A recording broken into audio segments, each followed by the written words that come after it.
Shannon, and I'm coming to you from the C Science Center in Manchester, New Hampshire. Today we're going to do our counting card activity. This activity is great for learners who are starting sequencing, counting, and even some early writing skills. So we're going to get started by opening up our activity bag and checking out what's inside. The first thing we have is our quick activity instruction sheet so you can follow along at home. Next, we have 2 strings, 20 cards, and 20 clothespins. So to start your activity, first you're going to lay out one of the strings across the table nice and straight.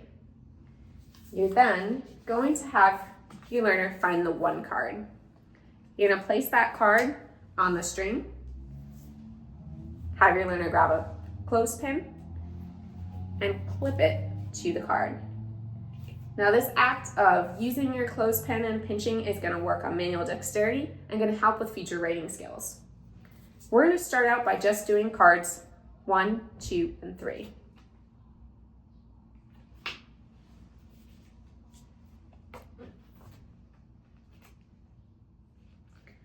Once your learner has clipped them to the string, this can either be used as a decoration or you can take them off and practice doing them to gain confidence.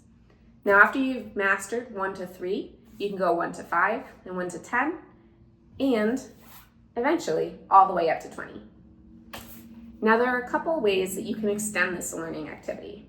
The first is through tracing. So if we pick up our 1 card, you're going to notice on the top of each card, we have an outline of the number, as well as a dotted line and arrow inside that number.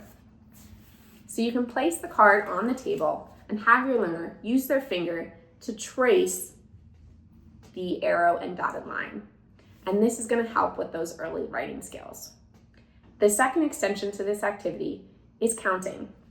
So you'll notice on each card there are different numbers of objects. So for the 4 card, you have your learner count those objects out loud. 1, 2, 3, 4. And repeat that for the rest of the cards.